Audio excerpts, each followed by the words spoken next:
Good morning. ഞാൻ ആഷിഖ് കമാൽ. എന്തുണ്ട് വിശേഷം? എല്ലാവർക്കും സുഖമല്ലേ? തിരക്ക്, ഡോക്ടർമാരെ തിരക്കിനെ കുറിച്ചാണ് ഞാൻ പറയുന്നത്. ഒരുപാട് ഫേമസ് ആയിട്ടുള്ള, ഒരുപാട് റെസ്പോൺസിബിലിറ്റിയോട് കൂടെ ഏറ്റെടുത്ത് ചെയ്യുന്ന ഒരുപാട് ഡോക്ടർമാരുണ്ട്.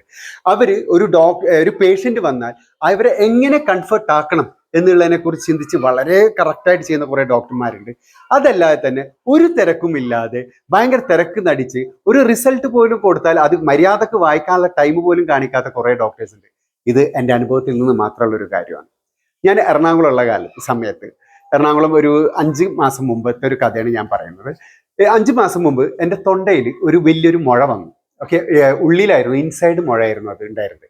അപ്പോൾ അത് എനിക്ക് വേദന ഉണ്ടായിരുന്നില്ല, പിന്നെ അത് കുറച്ച് ഇൻഫെക്ഷൻ പോലെയായി.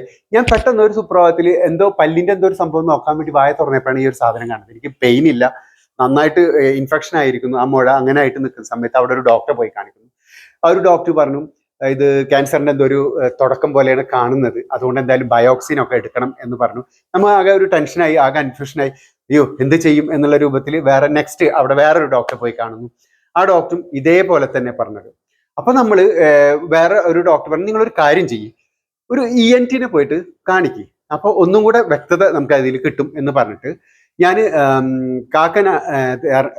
തൃക്കാക്കര കോപ്പറേറ്റീവ് ഹോസ്പിറ്റലിലെ ഒരു ലേഡി ഡോക്ടറെ പോയി കാണുകയാണ്. വായാകെ ഇൻഫെക്ഷനാണ്, നാവിന്റെ സൈഡും എല്ലാതും ഇൻഫെക്ഷൻ ആയിട്ട് ആകെ റെഡ് കളറിൽ ഇങ്ങനെ ബ്ലഡ് വരുന്ന ഒരു അവസ്ഥ. അപ്പൊ ആ ഡോക്ടറെ അടുത്ത് ഞാൻ പോകുന്നു. ആ ഡോക്ടർക്ക് റിസപ്ഷനിൽ ഞാൻ നമ്പർ എടുക്കുന്നു, അവിടെ പോകുന്നു. ആകെ 3 പേഷ്യൻ്റേ ആകുള്ളൂ ആ ഡോക്ടർക്ക്. ഒരു ലേഡി ഡോക്ടറാണ്. അപ്പം എൻ്റെ നമ്പർ വിളിച്ചു, ഞാൻ ചെന്നു, വായ തുറന്ന് കാണിച്ചു, ഇങ്ങനെ ഡോക്ടർമാരെ കാണിച്ചു, ബയോക്സിനൊക്കെ എടുക്കാൻ വേണ്ടി പറഞ്ഞിട്ടുണ്ട്. ഡോക്ടർ ഒരു കാര്യം ചെയ്യുക, ഇതെന്താന്നുള്ളതൊന്നും അറിയാണ്ട് ടെൻഷനായിട്ടാണ്, എനിക്കൊന്ന് കറക്റ്റായിട്ട് പറഞ്ഞു. വായ തുറക്കൂ എന്ന് പറഞ്ഞ് വായ തുറന്ന് കാണിച്ചു കൊടുത്തപ്പോൾ ഇതൊന്നുമില്ല, അത് സർവ്വസാധാരണ പറഞ്ഞാണ്, പോയിക്കോ മരുന്ന് പോലും കഴിക്കണ്ട എന്ന് പറഞ്ഞു. കാരണം അവർ നമ്മ പറയുന്നത് കേൾക്കാനോ അല്ലെങ്കിൽ നമ്മളൊന്ന് കംഫർട്ട് ആക്കാനോ ഒന്നുമില്ല, അവർക്ക് ടൈമില്ല. ആകെ 2 പേഷ്യൻ്റെ പുറത്തുള്ളൂ, അതാണ് അവിടുത്തെ പോയിന്റ്. ഓക്കെ, ഈ 2 പേഷ്യൻ്റ് ഇരിക്കെ അവർക്ക് നോക്കാനല്ല, ഞാൻ അവർക്കുള്ള പൈസയും കൊടുത്ത് ഇവരെ കാണിക്കാൻ വേണ്ടി ചെല്ലുമ്പോൾ അതിനൊരു ഉത്തരവാദിത്തം വേറെ ഉണ്ട്. അതുകൂടാണ്ട് ഡോക്ടർ ഇവർ കോഴ്സൊക്കെ കഴിഞ്ഞ് വരുമ്പോൾ ഒരു പ്രതിജ്ഞ ചെയ്തിട്ടാണ് വരുന്നത്. ആ ഒരു പ്രതിജ്ഞയുടെ ഒരു ഭാഗം പോലും അവർ ചെയ്തില്ല എന്നുള്ളതാണ്. എന്നിട്ട് നേരെ ഞാൻ ഞങ്ങളുടെ വീടിൻ്റെ അവിടെയുള്ള ഒരു ഡോക്ടറെ അടുത്തേക്ക് വരുന്നു, ഹേമ വിദ്യാസാഗർ. അത് പറയുമ്പോൾ തന്നെ ഒരു അഭിമാനമാണ് എനിക്ക്. കാരണം ഞങ്ങളുടെ ഒരുമനൂർ പഞ്ചായത്താവട്ടെ, അല്ലെങ്കിൽ അതിൻ്റെ അടുത്തുള്ള കടപ്പുറം പഞ്ചായത്താവട്ടെ, അല്ലെങ്കിൽ വേറെ ഉള്ള പഞ്ചായത്തുകൾ, അവ ഏരിയയിലൊക്കെ നല്ല കംഫർട്ട് ആയിട്ടുള്ള, നമ്മൾ ആ ഡോക്ടറോട് സംസാരിക്കുമ്പോൾ നമ്മളെ വീട്ടിലെ ഒരംഗം, അമ്മ, പെങ്ങൾ, ചേച്ചി, അനിയത്തി, ഇങ്ങനെയുള്ള ഒരു ലെവലിലേക്ക് സംസാരിക്കാവുന്ന ഒരാൾ.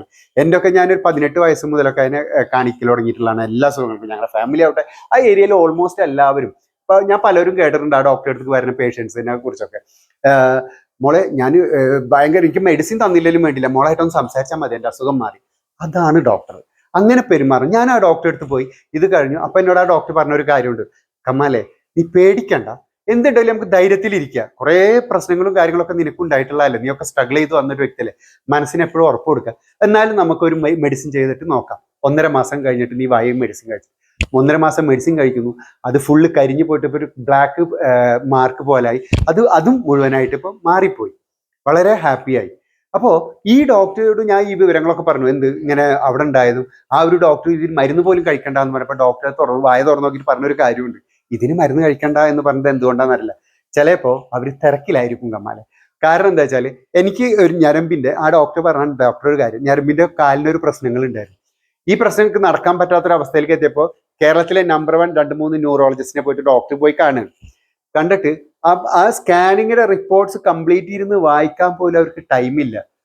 ആ ഡോക്ടർ ഇത് മാറിയൊന്നുമില്ല, ഡോക്ടർ തന്നെ ഇരുന്ന് വായിച്ച് അതിനുള്ള മരുന്ന് ഡോക്ടർ കഴിച്ച് ഡോക്ടർ ആ കാര്യങ്ങൾ ചെയ്യാൻ പറഞ്ഞു. അപ്പോൾ ഇതാണ് ഇന്നത്തെ കുറേ ഡോക്ടർമാരൊരു വിഭാഗം. ഇവർ മനസ്സിലാക്കേണ്ടത് വെച്ചാൽ, ഒരു പേഷ്യന്റ് എപ്പോഴും ഒരു ഡോക്ടറെ അടുത്തേക്ക് വരുന്നത് എന്തിനാണ്?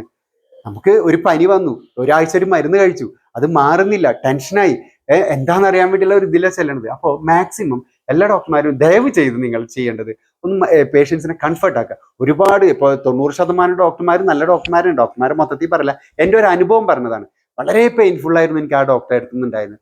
തീർച്ചയായിട്ടും ഡോക്ടർമാർ എല്ലാവരും ഇങ്ങനെ ചെയ്യുകയാണെങ്കിൽ, അതായത് നമ്മളെ കംഫർട്ട് ആക്കുകയാണെങ്കിൽ, അത് വലിയൊരു കാര്യമാണ്. ഞങ്ങൾ അസുഖങ്ങളായിട്ടാണ് നിങ്ങളുടെ അടുത്തേക്ക് വരുന്നത്. ഓക്കെ, എന്തായിരുന്നാലും എൻ്റെ ഒരു അനുഭവമാണ് ഞാൻ നിങ്ങളോട് ഷെയർ ചെയ്തത്. Thank you very much.